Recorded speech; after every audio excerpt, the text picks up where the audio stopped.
Movie का start Europe की एक छोटी सी कंट्री एलेरिया से होता है, जहाँ रॉयल फैमिलीज के सिर्फ बड़े बच्चों को रॉयल प्रोटोकॉल मिलता है, जबकि उनके सेकंड चाइल्ड्स को रॉयल प्रोटोकॉल नहीं मिलता। जैसे इस वक्त की सेकंड रॉयल डॉटर सैम है, इसीलिए उसको कोई भी प्रिंसेस की तरह ट्रीट नहीं करता, जबकि उसकी बड़ी बहन को हर वो कुछ मिलता है जो कि वो चाहती है। उसकी बड़ी बहन को एक प्रिंसेस की तरह ट्रीट किया जाता है। सैम हमेशा मुश्किल में रहती है और उसके लिए ज्यादा मुश्किलें तब से हुई थी जब सैम के डैड यानी एलेरिया के किंग एक एयरक्राफ्ट में मारे गए थे, जिसके बाद क्वीन ने यानी सैम की मॉम ने पूरी स्टेट को यानी एलेरिया को अपने अंडर ले लिया था। हमें पता चलता है कि सैम की बड़ी सिस्टर जो कि एक प्रिंसेस हैं, वो कुछ महीनों बाद 18 इयर्स की होने वाली थी और उसके 18 के होते ही उसे क्वीन ऑफ एलेरिया का ताज पहनाया जाना था, यानी उसके बाद वो अपनी मॉम की जगह एलेरिया की क्वीन होती। जबकि सैम को तो कोई पूछता भी नहीं था। वो अपनी लाइफ किसी प्रिंसेस की तरह नहीं बल्कि एक आम बच्चे की तरह गुजारती थी।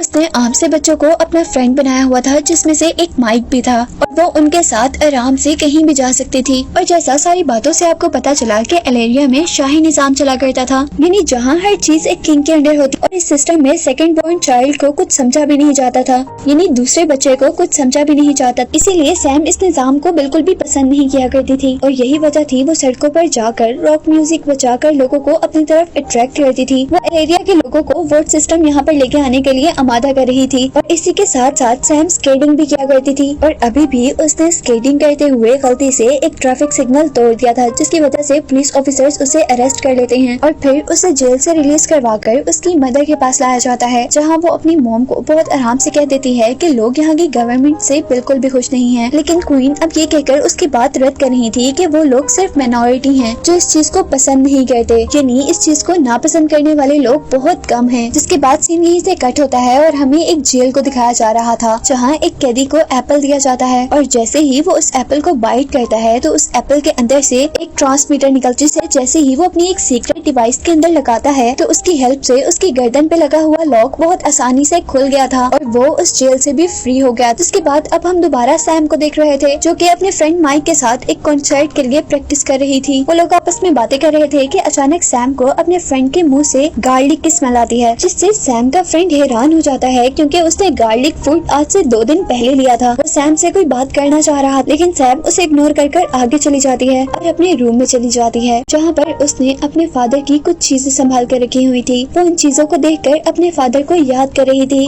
उसे वो टाइम याद आ रहा था जब वो और उसके फादर आपस में टाइम स्पेंड किया करते थे। उसे आज भी याद था कि उसके डैड उसे स्नोफ्लेक्स कहते थे, क्योंकि वो अपने डैड के लिए बहुत ही ज्यादा स्पेशल थी। सीन्स दोबारा प्रेजेंट में एक पार्टी में शिफ्ट होते हैं, जो पार्टी प्रिंसेस के लिए यानी सैम की बड़ी बहन के लिए थी। सैम भी उसी सेरेमनी में थी, लेकिन अचानक उसे याद आता है कि उसने माइक से किसी पार्टी में जाने का प्रॉमिस किया था। वो जल्दी से अपनी मॉम से झूठ बोलते हुए अपने आप को एक रॉक गर्ल में चेंज करते हुए अपने फ्रेंड से मिल जाती है, लेकिन अब पार्टी की लोकेशन पर जाते ही उनको अंदर जाने की परमिशन ही नहीं मिलती, क्योंकि उन दोनों के पास आईडी कार्ड्स नहीं थे। अचानक वो दोनों कुछ वर्कर्स को देखते हैं जो कि उसी बिल्डिंग के अंदर जा रहे थे बैक डोर से, और यहाँ सैम तकरीबन 1 किलोमीटर की दूरी से ही उनका डोर पास कोड देख लेती है। लेकिन माइक को तो उस जगह कुछ भी नजर नहीं आया था और वो सैम की एबिलिटीज पर बहुत ज्यादा हैरान हुआ था। जिसके बाद वो दोनों बिल्डिंग के अंदर चले जाते हैं और पार्टी एंजॉय करते हैं। सैम माइक की बातों को दोबारा इग्नोर करती है और वो दोनों पार्टी के अंदर जाकर पार्टी एंजॉय करते हैं। और अब पार्टी के दौरान अचानक सैम को यहाँ पार्टी के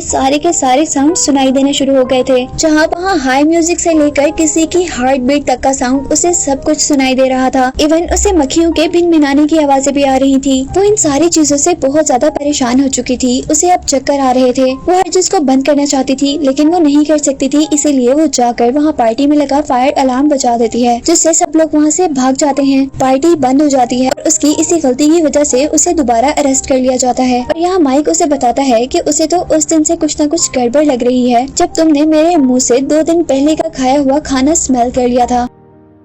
कुछ देर बाद उन लोगों को पुलिस स्टेशन से रिलीज कर दिया जाता है, जहां अब उनके पेरेंट्स उन्हें लेने के लिए आए हुए थे। जिसके बाद अब सैम को क्वीन की तरफ से यानी उसकी मॉम की तरफ से एक समर कैंप में भेजा जा रहा था, ताकि वो वहां जाकर अपने स्टडी कैप्स फिल कर सके। जिसके बाद अब हमें दोबारा उसी कैदी को दिखाया जाता है जो कि पिछले सीन में उस जेल में से भागा था। वो सीक्रेटली अपने एक आदमी को कॉल करता है और वो अपने साथी को ट्रांसमीटर को एप्पल में छुपाने की वजह से शाबाशी दे रहा था और उनकी बातों से हम पर रिवील हुआ था कि असल में क्वीन ने ही उन्हें जेल में डलवाया था और वो अब क्वीन से बदला लेने की सोच रहा था। जिसके बाद अब दोबारा हम सैम को समर स्कूल में देख रहे थे, जहाँ उसे अपनी ही जैसी सेकंड बॉर्न रॉयल जनवरी मिलती है और उसके साथ बहुत से और भी किंग बॉर्न रॉयल्स थे। जिसके कुछ देर बाद यहाँ पर अब उनके समर टीचर आते हैं। प्रोफेसर यहाँ सबको बताते हैं कि आप लोगों में से जितने भी यहाँ पर लोग बैठे हुए हैं वो सबके सब सेकंड बॉर्न रॉयल्स हैं, यानी रॉयल फैमिली के दूसरे बच्चे हैं और तुम सबके अंदर कुछ खास एबिलिटीज और सुपर पावर्स हैं जिनका तुम लोगों को खुद भी नहीं पता। वो उन्हें बताते हैं कि ये समर स्कूल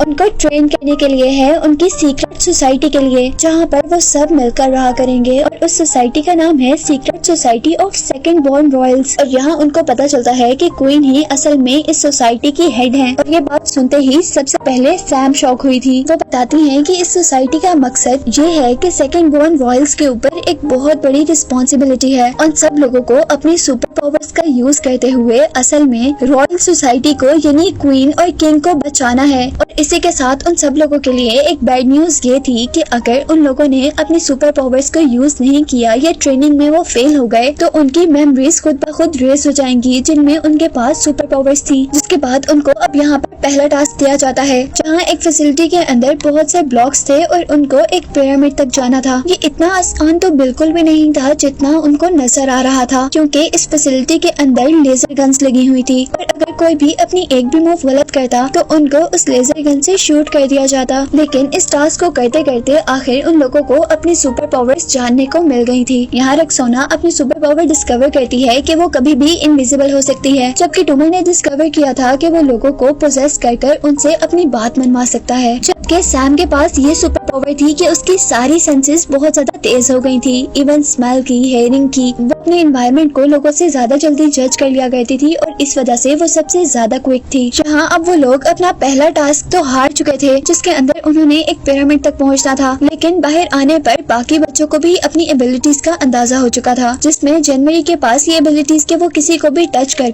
उसकी सुपर पावर्स को कुछ देर के लिए अपना सकती थी। और उनके पास खड़ा दूसरा लड़का जिसका नाम मीटो है वो इंसेक्ट्स को कंट्रोल कर सकता था। जिसके बाद अब नेक्स्ट डे हम उन सबको एक खास यूनिफॉर्म में देखते हैं। प्रोफेसर अब हर बच्चे को उसकी सुपर पावर के लिहाज से ट्रेनिंग दे रहे थे, जहाँ सैम को एक ऐसी जगह पर भेज दिया गया था जहाँ डिफरेंट किस्म की नॉइज थी और उसे अपनी हियरिंग सेंस को कंट्रोल करना था, यानी यहाँ पर उसे हर साउंड में से सिर्फ वही साउंड सुनना था जो कि उसकी जरूरत का था या जिस पर उसको फोकस करना होता। और टूमा जिसके पास लोगों को पोजेस करने की सुपर पावर थी, उसे एक डॉग दिया गया था ताकि वो इस डॉग से बात कर उसे ट्रेनिंग दे। रक्सोना को बहुत हार्श मौसम में अपनी सुपर पावर को बाहर निकालने की ट्रेनिंग दी जा रही थी, यानी कोई भी कंडीशन हो लेकिन वो अपने आप को इनविजिबल बना सके, इस चीज की ट्रेनिंग दी जा रही थी। और मेटेओ इंसेक्ट्स को कंट्रोल करने की ट्रेनिंग ले रहा था। जनवरी जिसके पास किसी दूसरे की सुपर पावर लेने की पावर थी, उसे अब प्रोफेसर एक लड़की के साथ एक पूल में भेजते हैं जिस लड़की के पास अब पानी के अंदर सांस लेने की पावर थी। प्रोफेसर अब लंच टाइम पर भी उन सब लोगों को टेस्ट कर रहे थे, जिस तरह उन्होंने अब सैम को पॉइजनस फूड दे दी थी ताकि वो अपनी सेंस ऑफ स्मेल का यूज कर उस फूड को पहचान सके। जिसके बाद अब हम सैम को उसकी मॉम के पास देखते हैं, जहाँ पर उसकी मॉम उसे उसकी सुपर पावर्स कंट्रोल करने के लिए कुछ ट्रिक्स बता रही थी।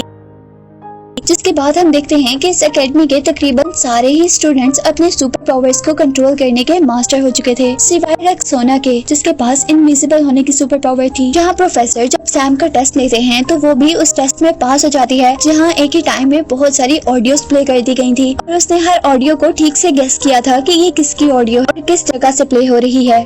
भी बीस को कंट्रोल करने का माहिर हो चुका था और दूसरे लड़के ने भी डॉग को बहुत अच्छे से ट्रेन कर दिया था, जबकि जनवरी भी अब पानी के अंदर इजीली सांस ले सकती थी। और क्योंकि सिर्फ रक्सोना ही प्रोग्रेस नहीं कर रही थी, इसलिए अब प्रोफेसर उसे डराते हैं कि वो उसके सोशल मीडिया अकाउंट पर उसकी बगैर मेकअप और इस तरह बिखरे हुए बालों में वीडियो अपलोड कर देंगे। लेकिन रक्सोना किसी भी हाल में इतने बुरे तरीके से अपने फैंस के सामने नहीं जाना चाहती थी और इससे पहले कि स्ट्रीमिंग स्टार्ट होती वो अचानक अपने आप को इनविजिबल कर लेती है, जिसका मतलब था अब उसने भी अपनी सुपर पावर को अपने कंट्रोल में कर लिया है। वो लोग अब काफी हद तक ट्रेन हो चुके थे, उन्होंने अपने सुपर पावर्स के अलावा भी बहुत सी ट्रेनिंग ली थी और अब रात के वक्त सारे बच्चे अपने रूम्स में सो रहे थे और तभी सैम अपने फ्रेंड माइक के साथ एक कॉन्सर्ट में जाने का प्लान करती है। पर उसी दौरान उनके रूम के अंदर प्रोफेसर आ जाता और वो सबको बताते हैं कि अब वो वक्त आ गया है जब हमने अपनी ड्यूटीज परफॉर्म करनी है और लोगों को अब पहला मिशन किसी ज्वेलरी को चोरी होने से बचाने के लिए दिया गया था। वो लोग उस लोकेशन पर पहुंच जाते हैं और सैम सबसे पहले अपनी सुपर पावर्स का यूज करते हुए ये अंदाजा लगाती है कि चोर कहां से आ रहा है। वो लोग उस चोर का पीछा करते हैं और उन लोगों को पता चलता है कि ये असल में जनवरी की कोच थी, जो कि उसे पानी में सांस लेने की ट्रेनिंग दे रही थी, लेकिन असल में उनको ट्रिक किया गया था और उनके उस जगह वापस आने तक ज्वेलरी चोरी हो चुकी थी। यानी वो लोग उस ज्वेलरी को नहीं बचा पाए थे और वो लोग फेल हो गए थे। उनके प्रोफेसर अब उन लोगों से बहुत ज्यादा डिसअपॉइंट हो चुके थे और वो नेक्स्ट डे की ट्रेनिंग को कैंसिल कर देते हैं, जहाँ सैम माइक को कॉल कर अपोलोजाइज करती है कि वो किसी कॉन्सर्ट में नहीं आ सकती। और नेक्स्ट डे क्योंकि उनका ट्रेनिंग से फ्री डे था, वो सब लोग मिलकर बीच पर जाने का प्लान करते हैं, जहाँ अब सैम और जनवरी बहुत अच्छे फ्रेंड्स बन चुके थे। और सैम जनवरी को लेकर अपने पैलेस में जाती है और उसे वो स्टूडियो भी दिखाती है जो कि उसके फादर ने स्पेशली उसी के लिए बनाया था। वो लोग यहाँ पर बातें ही कर रहे होते हैं कि अचानक वहाँ पर माइक आ जाता है और वो ये देखकर अपसेट हो चुका था कि उसकी फ्रेंड उसके बगैर ही एंजॉय कर रही है। जिसके बाद वो लोग यहाँ से जाने ही लगते हैं तो अचानक वो कैदी, जिसे हमने मूवी के स्टार्ट से जेल से भागते हुए देखा था, वो उन दोनों गर्ल्स पर अटैक कर लेता है। वो एक हाथ से तो सैम को पकड़ता है और दूसरे हाथ से अपनी पावर्स का यूज करते हुए जनवरी को एक दीवार के साथ लगाकर उसका गला दबा देता है। और फिर कुछ देर बाद आखिरकार वो दोनों अपने आप को उस कैदी से छुड़वाने में कामयाब हो गई थी। और जाते जाते अब वो आदमी सैम को स्नोफ्लेक्स कहकर गया था, जिस नाम से हमेशा उसे उसके फादर ही बुलाया करते थे। और अब उसे शक होता है कि शायद वो उसके फादर हैं, लेकिन वो तो असल में मर चुके थे। इसीलिए प्रोफेसर सैम को काम डाउन करते हैं, लेकिन सैम उनकी बात नहीं मानती बल्कि उस कैदी का पीछा करना शुरू कर देती है। और आखिरकार सैम ने उनको जंगल में पकड़ ही लिया था और यहाँ पर सैम को बचाने के लिए उसके प्रोफेसर भी आए थे। प्रोफेसर अपने आप को बहुत से अपने जैसे ही कॉपीज में डिवाइड करते हुए सैम को तो बचा लेते हैं, लेकिन अब प्रोफेसर खुद जख्मी हो चुके थे और उनको हॉस्पिटल में एडमिट करवाया गया था। और यहाँ सैम की मॉम उस पर रिवील करती हैं कि असल में जिस आदमी ने उसे स्नोफ्लेक्स कहा है वो उसी के अंकल हैं और उनको कोई नहीं, यानी उनकी मॉम नहीं करवाया था, इसलिए कि उन्होंने सैम के डैड को मारा था किंग बनने के लिए। सैम ही सब कुछ सुनने के बाद अपने अंकल से मिलने की बात करती है और उससे मिलने के बाद उसे यकीन हो जाता है कि सच में वो उसके अंकल हैं। वो उसे बताते हैं कि उसका असल इंटेंशन अपने भाई को मारकर उसकी सीट लेना बिल्कुल भी नहीं था, बल्कि इस शाही निजाम को खत्म करना था ताकि सब लोग बराबरी से रह सकें। वो बताता है कि मैंने तुम्हारे फादर का बदलने का बहुत इंतजार किया कि शायद उनकी कभी सोच बदल जाए और वो इस निजाम को खत्म कर दें, लेकिन ऐसा कभी भी नहीं हुआ और इसीलिए मैंने तुम्हारे फादर को मार दिया।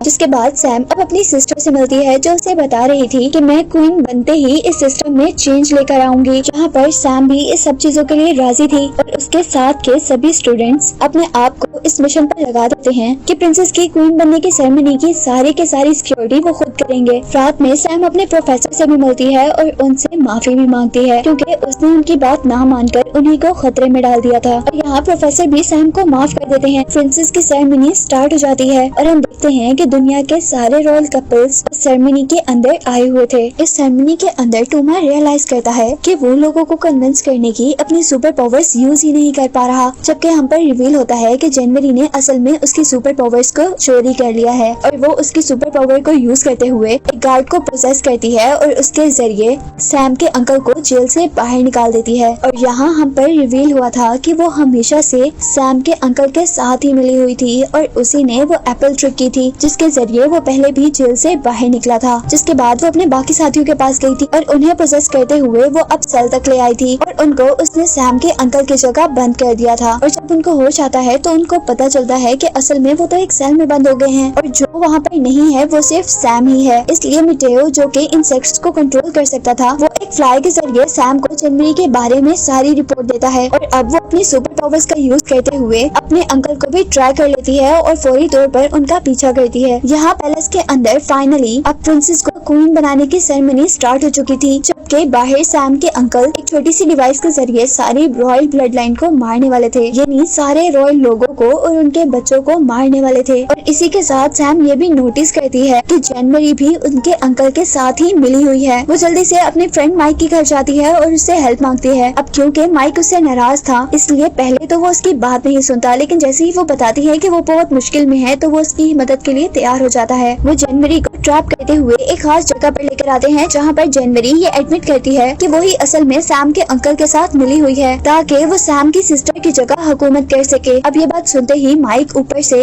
उसके सर पर एक बहुत बड़ा ब्लॉक गिराता है जिससे वो बेहोश हो जाती है। जिसके बाद वो अपने बाकी साथियों के साथ अपने अंकल को रोकने वाली थी। वो सारे लोग मिलकर किसी न किसी तरह उस आदमी को एक खास कमरे तक पहुंचाने में कामयाब हो ही जाते हैं, जहां उन्होंने उस आदमी की सुपर पावर्स को कमजोर करने के लिए एक छोटा सा चैम्बर लगाया हुआ था। और उस आदमी के उस ट्रैप में फंसते ही माइक सैम की दी हुई छोटी सी डिवाइस को रिप्रोग्राम करता है जिसके अंदर अब सैम के अंकल फंस चुके थे, जबकि पैलेस के अंदर कोऑर्डिनेशन अब कंप्लीट हो चुकी थी और प्रिंसेस अब ऑफिशियली एलेरिया की नई क्वीन बन चुकी थी। और इसी मिशन के कंप्लीट होते ही सैम, रक्सोना, मिटेओ और टोमा को आखिरकार सीक्रेट सोसाइटी के अंदर शामिल कर ही लिया गया था, जहां अब उनके प्रोफेसर भी सेहतयाब होकर वापस आ गए थे। और यहाँ अब न्यू क्वीन को भी इस सोसाइटी के बारे में बताया गया था। वो अपनी सिस्टर से मिलकर बहुत प्राउड फील कर रही थी और वो उससे प्रॉमिस करती है कि वो अपनी हुकूमत के अंदर रॉयल सिस्टम के साथ साथ पार्लियामेंट सिस्टम भी लेकर आएगी। और यही तो सैम असल में मूवी के स्टार्ट से चाहती थी। जिसके बाद हम उन चारों सेकंड बॉर्न रॉयल्स को उनके एक सीक्रेट फैसिलिटी के अंदर देखते हैं, जहां उन्हें बताया जाता है कि उनके साथ ट्रेनिंग लेने वाली एक लड़की जिसका नाम जनवरी है